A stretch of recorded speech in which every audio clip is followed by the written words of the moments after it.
Hello! Kamusta po kayo mga kababayan? Si Kamanong po inyong lingkod ay nagbabalik po muli.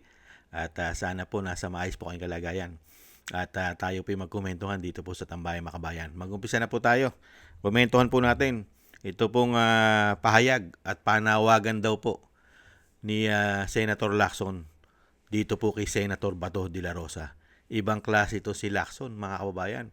Para po bang napakalinis na senador at napakalinis ng pagkatao na akala mo walang bahid, anomalya ang kanyang pagkatao. Samantalang si Senator Bato ay wala pa pong krimen, wala pa po siyang conviction sa ating bansa.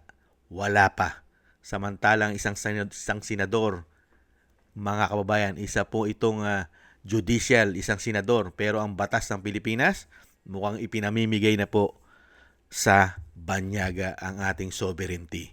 Samantalang meron pong isang justice, katulad po ng isang retired associate justice, si Adolfo Ascuna, ang nagsasabing hindi pa tapos at hindi pa final ang warrant o sinasabing warrant of arrest ng ICC ay yan po'y kailangan pang tuldukan ng Korte Suprema.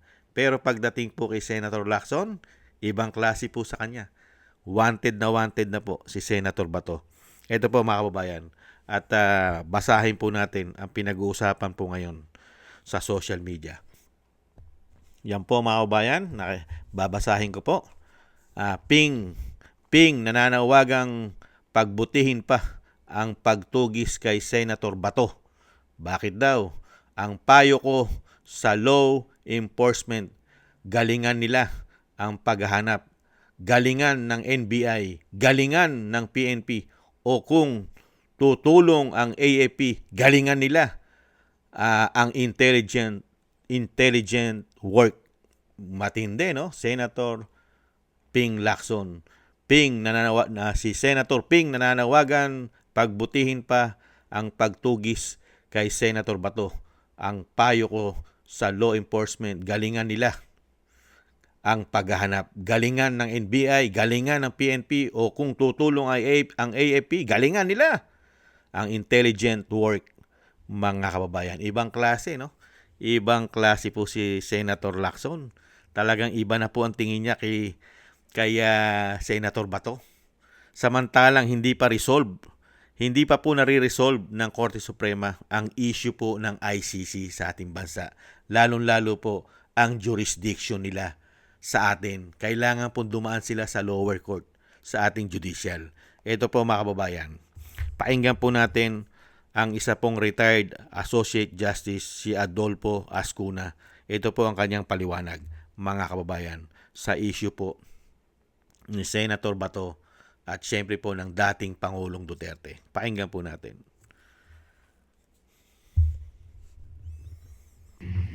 Malayong malayo. Yes. Is Senator Bato de la Rosa a fugitive now? In my view, the word fugitive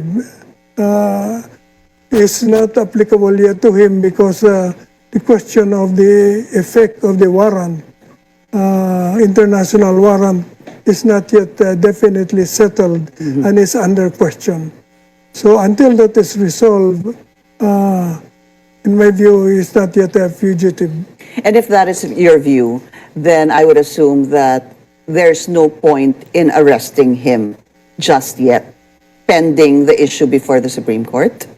On the basis of the ICC warrant, that has to be resolved first, whether the ICC warrant by itself is sufficient to require Philippine authorities to immediately arrest Senator Bato. Do you think he should surrender pending the decision of the Supreme Court to local authorities? It's up to him. He can if he likes to. I doubt whether he will. Yan po mga kababayan. Yes. Is Senator Bato Mismo po ang isang hukom, dating Associate Justice ng Korte Suprema na si Adolfo Ascuna, ay hindi pa po nare-resolve ng Korte Suprema yung basis of the ICC warrant na binibigay po nila. At siyempre po, kailangan po magdaan ito sa desisyon ng korte natin at sa lower court. kailangan pong laging ganon. Hindi pwedeng pag naglabas po ng warrant ang ICC ay bigla ka na lang huhulihin mo isang akusado nang wala man lang permiso sa ating judicial. Kaya nga po kailangan pa ang desisyon ng Korte Suprema dyan. Pero pagdating po sa ating bansa, hindi po nila susundin ang ating judicial sa ngayon. Kailangan po nilang madaliin. Kasi po ang sinusunod nila ay ang executive. Hindi po ang judicial, executive. Dahil alam naman po natin, ang DOJ, NBI, hawak po yan ng executive. Hindi po ba?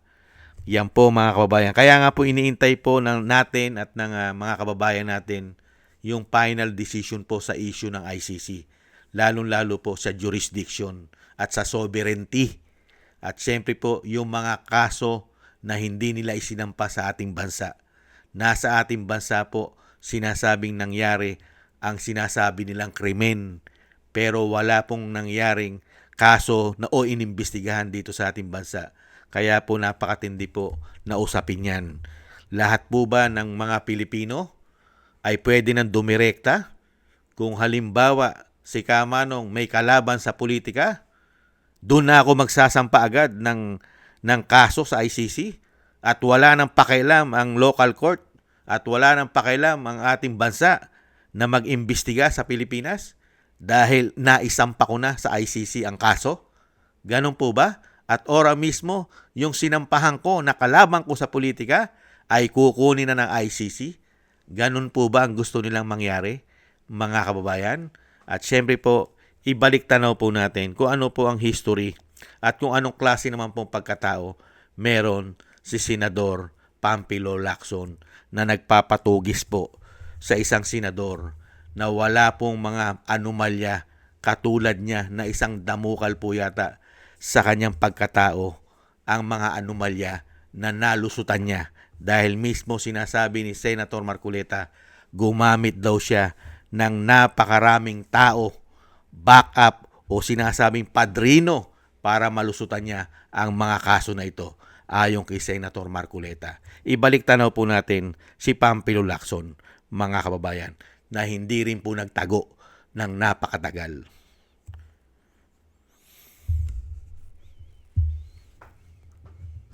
For the crimes, is that not?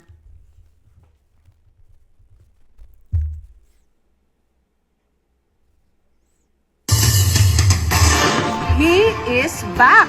Ang senador na nagtago ng mahigit isang taon, kanina lumitaw sa Senado at humarap sa media at sa mga tanong.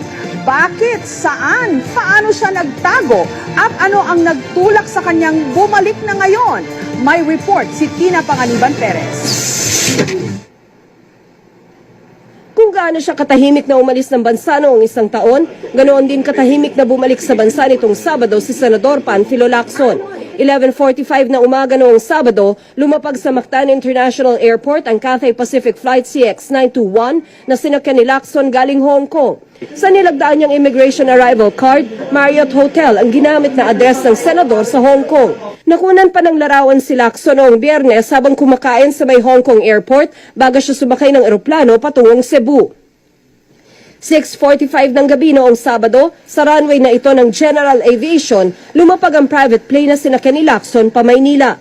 Pero ni anino ng senador, di nasilayan ng media hanggang kahapon. Yan po mga kababayan, mahigit isang taon po nagtago. Bakit po mahigit isang taon nagtago? Ano po ang issue niya? Bakit po siya pinaghahanap? Ito po, sundan po natin mga kababayan.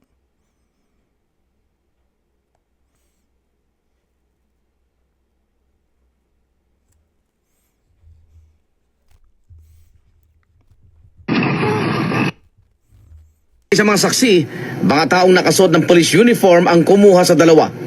March 2001, nakita ang mga sunog na labi ni Dacer at Corbito sa Indang, Cavite. Ito ang tinaguriang Dacer Corbito double murder case. 22 katao ang idiniin ng prosekusyon ng Department of Justice. Ang ilan sa kanila ay mga miyembro ng Presidential Anti-Organized Crime Task Force. Noong June 2001, dinamay ni Superintendent Glenn Dumlao, isa sa mga suspect, sina Police Superintendent Michael Ray Aquino at Police Superintendent Cesar Mancao sa kaso. Pero nakapuslit palabas ng bansa sina Aquino at Mancao sa kabila ng pinalabas na hold departure order sa kanila. 2005, nahuli si Aquino sa kanyang tahanan sa Queens, New York. 2009, nang bumalik si Mancao sa bansa sa pamamagitan ng extradition proceedings at naghain ng not guilty plea. Setyembre taong 2009, nang sinabi ni Mancao sa korte na kabilang siya, si Aquino, si dating Pangulong Joseph Estrada, Senator Ping Lacson at dalawang iba pa na may alam sa pagpatay kina Dacer at Corbito. Tinanggi naman ni Estrada at Lacson ang akusasyon ni Mancao. Nakita niyo po mga tambay, kaya po nagtago, ito pa po, ang history ni Senator Lacson. Pakinggan pa po natin ito.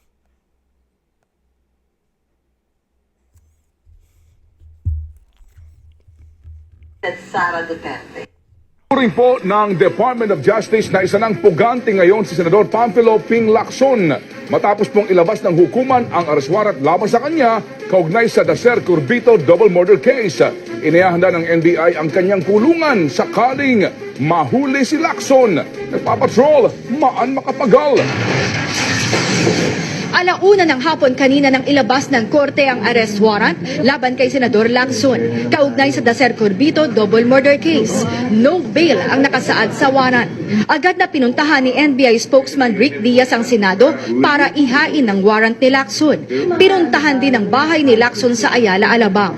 Inutusan na ng NBI ang Interpol na makipag-ugnayan sa mga foreign counterpart upang hanapin si Lacson. Hihilingin din ng NBI na isama sa red notice si Lacson para ma-extradite sa Pilipinas. If he is outside the Philippines, then probably we will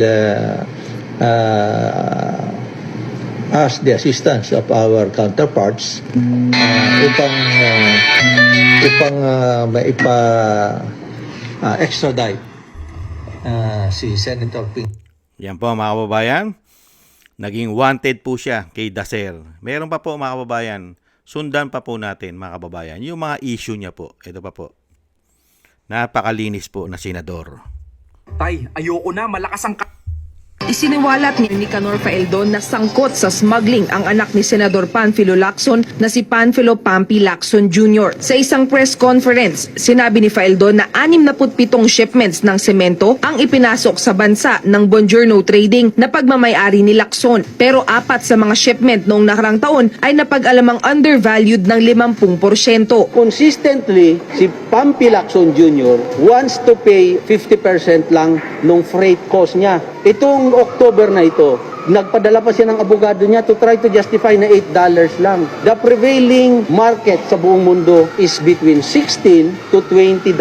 Pero sila gusto nilang babayaran ng $8 lang. Peking dokumento rin daw ang ipiniresenta ng Bongiorno para makapagbayad ng mas maliit na halaga. Nakatanggap din daw si Faeldon ng liham mula sa Cement Manufacturers Association of the Philippines na nagsasabing Bongiorno Trading ang nangunguna sa mga notorious na cement smuggler ng bansa. Kabilang ang Bongiorno sa 6 na rang importers na sinuspinde ng customs noong nakarang taon. Ani Faeldon, sinubukang bayaran ng kampo ni Pampi Lacson ang mga undervalued na kargamento. Mayag siyang magbayad na lang $16 instead of 8. Inadjust niya. So clearly, it is an attempt. Kung nakalusot siya, nirectify niya. Pero naniniwala si Faeldon na peke rin ang ipiniresentang Certificate of Contract ng Bongiorno. Maganda itong imbestigahan kasi involved ka, Senator.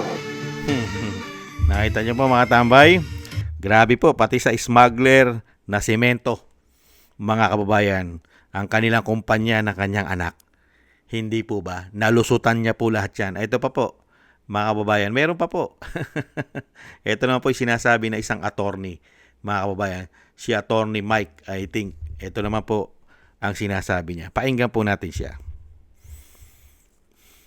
Umalo na nga sa 61.75.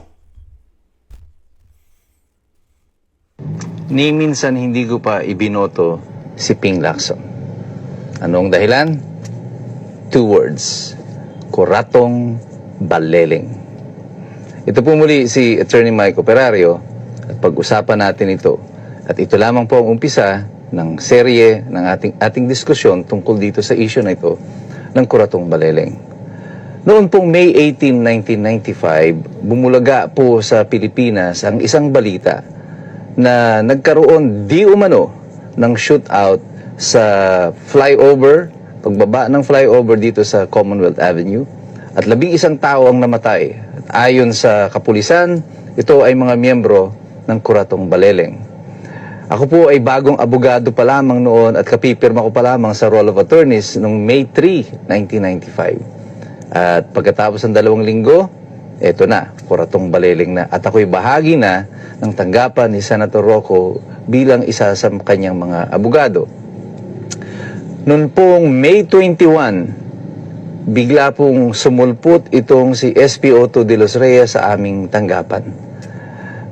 Pagkatapos po ng araw ng shootout, meron pong isang lumabas noon na artikulo sa dyaryo na pinasisinungalingan ang shootout at sinasabi na ang mga pinatay sa loob ng van ay mga nakaposas. At nagkaroon lamang po ng linaw itong storya na to nang lumabas na po si SP Otto de los Reyes noong May 21, 2025.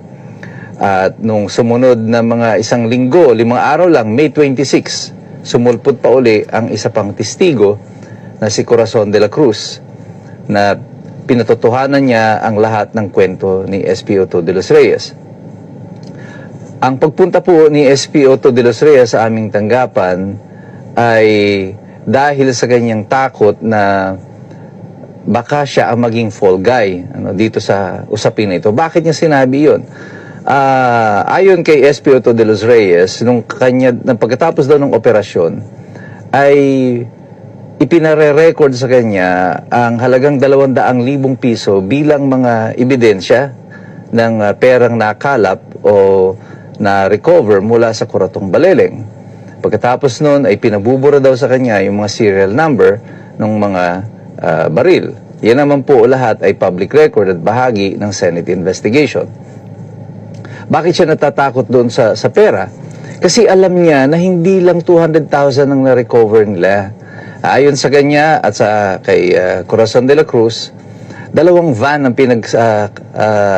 sakyan ng mga pera na umaabot sa mga 200 million pesos at meron pang mga dolyar na mga around 1.2 million dollars na nakulimbat din, na ninakaw din itong mga Kuratong Baleleng sa ilang buwan nilang pamayagpag dito sa Kamaynilaan sa pang-hold up ng mga bangko. At sa kanyang paglabas bilang testigo, inumpisahan sa Senado sa pamumuno ng Committee on Justice and Human Rights na pinamumunuan ni Senator Raul Rocco at ng komite ni Ernesto Maceda at saka ni Orly Mercado ang pag-iimbestiga. Dito na nga po ay gumulong na ang mga investigasyon. At sa daloy ng mga impormasyon doon sa investigasyon, lumalabas dito na yung 200 milyong piso na na-recover, pati yung 1.2 million dollars, ay is no longer accounted for. Hindi na nga po natagpuan kung saan napunta yung mga pera na yan. Para po sa akin, ng panahon na yon, wala akong simpatsya dito sa mga Kuratong Baleleng kasi napaka-violente nila.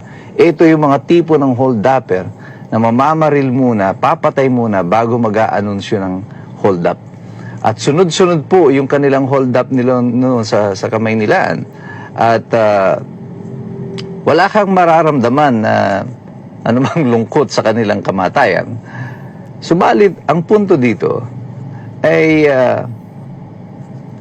bakit kailangan i-set up pa na parang may shootout gayong nahuli naman na nila yung mga tao? Kung ang interest naman dito ay pera lang, o bakit din na lang sinalvage yung mga tao, binaon ng walang nakakaalam? Bakit kailangan may shootout pa? Sa mga pagtatanong doon sa Senado, lumabas na kapag pala may shootout, mayroong instant promotion ang mga involved doon sa operation. At bagamat mayroong supposed reward kina De Los Reyes ang kanilang promotion, mas masidhi yung kanyang takot na sila ay gawing fall guy dito sa sitwasyon na ito at yung konsensya niya na mayroong 11 tao na pinatay nung araw na iyon ng walang kalaban-laban. Well, 8 sa kanila ay inaresto sa Superville Subdivision sa Parañaque. Ito yung talagang mga miyembro ng Kuratong Baleleng. 3 sa kanila ay hinuli sa hiwalay na operasyon at dinala na lamang sa Camp Crame ayon sa testimonya ni SP Otto de los Reyes at saka ni Corazon de la Cruz. Si Corazon po ay isang lalaki. Iyon lang po ang kanyang pangalan. Pero matapos ang ilang oras ng pagkakadetine sa Camp Crame, sinakay nila sa van yung mga tao at nag-proceed sila papunta dito sa Commonwealth at doon na nga nangyari ang putukan. At ayon kay SP Otto de los Reyes, talagang nakaposas yung mga tao at sila ay pinagbabaril in close range at walang shootout na naganap. At ito lamang po ang umpisa ng serye ng mga kasinungalingan na naganap doon sa Senado.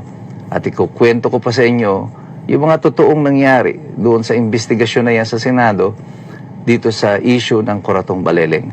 Pero mayroong isang tao na ngayon ay hayag din at lutang na lutang dyan sa Senado na alam kung ano ang nangyari dito sa investigasyon ng Coratong Baleleng sapagkat siya ang unang tumayong abogado ni SPO2 Eduardo de los Reyes. At yan ay si Kiko Pangilinan na ngayon ay umupo kasama ng mayorya, kasama ni Ping Lacson. Marami pong mga bagay pa tayong dapat malaman at ipapaalam ko sa inyo base sa aking personal na kaalaman sa kung ano ang nangyari dito sa Coratong Baleleng at dito kay Ping Lacson. At ito yung mga dahilan kung bakit hindi ko siya kahit kailan iboboto bilang senador o anumang posisyon na kanyang tatakbuhin. Patuloy po tayong magmasid, mag-aral. Yan po mga kababayan, ang pag-aaral po ni Attorney si Attorney Mark Operario, mga kababayan niya. Ayan po ang kanyang kaalaman sa Coratong Baleleng dahil siya po nung panahon na yon ay abogado po sa isa pong law firm ni dating Senator Rocco, mga kababayan, na nag-iimbestiga po sa Coratong. At siyempre po ang bukod tanging nag-iisang abogado ni Senator Ping Lacson sa Coratong dahil nung panahon po yun ay siya po ay mataas po ang katungkulan niya sa PNP. Hindi po ba mga kababayan? At sino po ang abogado? Si Kiko Pangilinan. Nakita niyo po yung samahan, yung kanila pong sabwatan, di umano, sila. At gaano kalinis po na senador at gaano po kalinis ang pagkatao at budhi ni Senator Lacson ikumpara mo kay Senator Bato de la Rosa na ginampanan niya ang kanyang tungkulin. Protektahan niya po ang milyong-milyong mga Pilipino na hindi malulong sa bisyo na pulburon. Samantalang itong history, itong pagkatao ni Senator Lacson, lahat po yata ay meron siyang involvement. Pati sa smuggling, puro illegal. Pati po yung pera na hindi na raw po nakalap na isang damukal na pera galing po sa mga Coratong Baleleng na wala na raw pong parang bula. Meron pang ilang milyon na dolyar at daan-daang milyon, daan-daang milyon na peso. Mga kababayan, hindi na na-recover nung panahon nila Lacson at pinatay nila ng mga nakaposas pa. Rob out, ibang klase po. Kaya mga kababayan, ano po sa tingin ninyo? Pilit pong hinihikayat ang ating sandatahang lakas, PNP, NBI, AFP ni Senator Lacson para daw po tugisin na si Senator Bato nang madala na sa ICC. Samantalang ang sinasabi na isang hukom, isang retired Associate Justice Lascuna, hindi pa tapos ang usapin, hindi pa nare-resolve ng judicial ng Korte Suprema ang issue po, lalong-lalo po ng soberenya ng ating bansa, ang ating sovereignty. At siyempre po, ang ICC ay wala pong karapatan sa atin. Unang-una, hindi po tayo miyembro niyan. Hindi po ba? Kaya ang tanong, sino po ang karapat-dapat at dapat makulong, mga kababayan?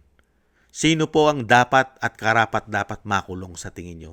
Si Senator Bato o si Senator Lacson na napakaraming involvement sa kanyang pamilya at pagkatao na gumagamit lang daw po ng proteksyon at napakaraming kinuha na sinasabing magpoprotekta sa kanya para malinis daw po ang pangalan niya ayon kay Senator Marcoleta. Sino po ang masamang tao na mga politiko? Sino pong politiko ang ubod ng sama, mga kababayan, sa tingin nyo? Si Senator Bato o si Senator Lacson na nagpapakalinis po ngayon? Nagtatanong lang si Kamanong. Muli po, maraming salamat po mga kababayan sa inyo po, lalo-lalo po sa nakagusto po ng ating Tambayan Makabayan sa YouTube at TikTok. At ganoon din po sa ating mga subscribers at patuloy po nagsusubscribe.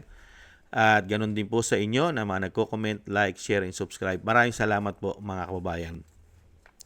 At thank you rin po sa nagbibigay po ng tulong at biyaya. Shoutout po kay Eric Hershaw from Hong Kong, Eric Hershaw from Canada. At kay Jim Aris ng United Arab Emirates. Kay Baby Roman at Ate Isa ng Cagayan. Si Annie Jo. Gay at Shena. Tatay Nick from Toronto, Canada. Mila Yi. Jesus Valdepena, Rolando Guerrero, Felipe Shapno na from Texas, USA, Rolando Timbol from Alberta, Canada, Ma'am LB at Shermani from North Miami, Florida, USA, Melchorita Espinosa from Orlando, Florida, USA, Arthur Estraniero from USA, Randy Crispino from Pasig, Mika Ligaspi, Tessie Mantilla from Kuwait, Frank Zamora from California, USA, Romulo Divina Gracia from Bacolod City. Thank you po sa inyo mga kabayan at ingat-ingat po kayo, lalo-lalo po sa inyo po mga paggawa at God bless po sa inyo lahat. Shoutout po sa inyo lahat. Muli po mga kabayan, taste lang po tayo at samahan po natin ng maraming dasal at panalangin nang tayo po ay maingatan sa pang-araw-araw po na ating buhay. Maraming salamat po. Bye-bye.